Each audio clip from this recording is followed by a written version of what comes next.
Justice साहब, सबसे पहले तो फरमाइएगा, आज जो करारदाद पार्लियामेंट से मंजूर हुई है, अगरचे अपोजिशन के जो लोग हैं वो कह रहे हैं ये मुत्तफ़िका नहीं है, हुकूमत और उसके इत्तेहादियों की नज़र में ये मुत्तफ़िका करारदाद है। इसका कोई आईनी कानूनी असर या हैसियत है सुप्रीम कोर्ट के फैसले पर? देखिए, सुप्रीम कोर्ट या किसी अदालत का फैसला उसको रद्द करने के लिए लीगल एक्शन जो कानून में प्रोवाइडेड है वो अपील का है, जहां नीचे की कोर्ट का हो। अगर सुप्रीम कोर्ट का फाइनल फैसला जब आ जाता है तो वो सिर्फ रिव्यू से ही उसमें चेंज लाया जा सकता है। पार्लियामेंट में बैठ के उसको चेंज नहीं किया जा सकता, क्योंकि सबसे बड़ी लिटिगेंट तो सरकार खुद होती है कोर्ट्स में। तो अगर हर सरकार के खिलाफ कोई अगर फैसला आ जाए या सरकार को वो फैसला पसंद ना आए और रेजोल्यूशन पास करके उसके केस की नफ़ी कर दी जाए, फिर सुप्रीम कोर्ट तो हाथ पांव दांत तो निकाल दिए गए इस तरह से। इसका मतलब है कि पार्लियामेंट एक फोरम सुप्रीम कोर्ट की जजमेंट को रद्द करने के लिए बना दिया गया है। इस तरह से नहीं होता।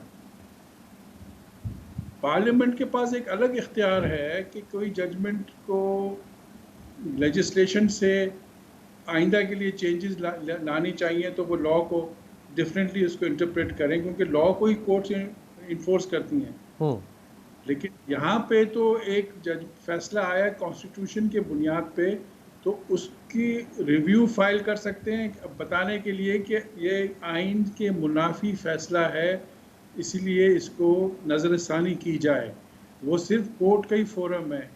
कोर्ट के सुप्रीम कोर्ट का फैसला सुप्रीम कोर्ट में ही रिव्यू के ज़रिए तब्दील किया जा सकता है। कोई रेजोल्यूशन पार्लियामेंट की कोई कारामद नहीं होती, कानूनी तौर पे ना ही तस्लीम की जाती है कहीं भी किसी भी दुनिया के फोरम पे। जस्टिस साहब, आर्टिकल 68 जो इस्लामी जमहूरिया पाकिस्तान के आइन का है, वो मैं आपके सामने रख देता हूँ।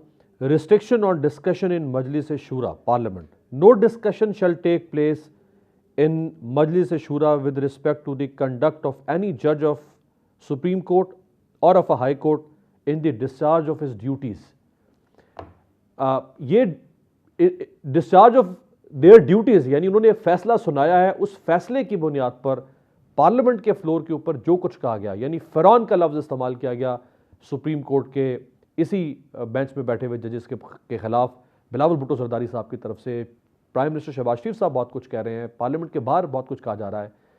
ये दो तरफा लड़ाई हो गई, एक तो जुबानी जजेस और सुप्रीम कोर्ट के ऊपर चढ़ाई, और दूसरा करारदाद के ज़रिए से और हुकूमती इख्तियारात के ज़रिए से। देखिए, सुप्रीम कोर्ट के जजेस जो है वो बहुत ज़्यादा रिस्ट्रेंट का मुजाहरा करते हैं। वो कई दफ़ा बहुत बदतमीज़ी कोर्ट में भी अगर कोई कर जाता है तो वो उसको दरगुजर कर जाते हैं। अब सुप्रीम कोर्ट को के जजेस को जब अपने परफॉर्मेंस पे जो पार्लियामेंट हो या प्रेस कॉन्फ्रेंस हो या कहा जाए तो वो कंडक्ट को तो देखिए मना किया गया। जब पार्लियामेंट में नहीं हो सकता तो आप कहीं भी नहीं कर सकते। आप फैसले पे तनकीद कर सकते हैं, तो फैसले पे तनकीद होती रहे, करते रहिए, पब्लिक डॉक्यूमेंट बन जाता है जजमेंट। लेकिन फैसला देते हुए एक जज ने उस नतीजे पे पहुंचा है उसको कहने के लिए, तो ये तो, और फिर अपने जुडिशरी के फोरम में तो कहा कि ये तो आप डिस्कस ही ना करें। इसीलिए वो आर्टिकल 68 जो आपने पढ़ा अभी, इसीलिए बनाया गया। एक डिसेंसी की एक लेवल होती है ना हर चीज़ के कंडक्ट में। लेकिन यहाँ जस्टिस साहब जो अल्फाज इस्तेमाल किए जा रहे हैं वो बहुत ही कंटेम्पचुअस किस्म के अल्फाज हैं। यानी यहाँ तक मरियम नवाज साहिबा ने फरमा दिया कि अपने दामादों और अपनी बेगमात के कहने पर फैसले दिए जा रहे हैं। अब इससे ज़्यादा और क्या कहा जा सकता है? देखिए, ये फिर वो जजों पे है जिनका फैसला है कि वो उसको कंटेम्प्ट उस पर इशू करते हैं या नहीं करते। ये क्योंकि कंटेम्प्ट का इख्तियार है, वो अगर वो समझते हैं कि एक पार्टी इस फैसले से बिल्कुल ही राज़ी नहीं है, अगर क्योंकि एक फैसला क्लियर कट आइन के मुताबिक अगर है और एक पार्टी समझती है कि ये मेरे फेवर में नहीं आना, तो वो फैसले से पहले भी जजों को मलाइन करने की कोशिश होती है और बाद में जब फैसला आया रहता है तो वो क्या बाद में भी करते रहते हैं।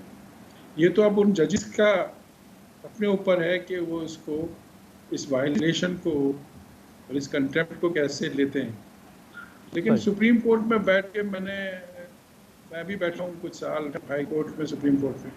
ये एक पर्सन टू पर्सन डिपेंड करता है। कुछ एकदम जजेस तैश में भी आ जाते हैं कि ये ऐसे हम क्यों कहा। कुछ कहते हैं कि एक मिसाल भी है ना, let the cart pass by while the dogs are barking. मतलब इस किस्म की बात होती है कि अगर कोई बदतमीजी कर रहा है तो वो उसके लिए उसकी ज़रूरी है कि वो भी डस्ट में या उस अरीना में उतर के उनके साथ उस किस्म की बातें करें वो, और उस मुकाबले में आ जाएं। वो अपने आप को अलग पेडेस्टल पे समझते हैं बिल्कुल सही। जुडिशरी। यानी जज को बहरहाल अपना कंडक्ट मुनासिब रखना पड़ता है।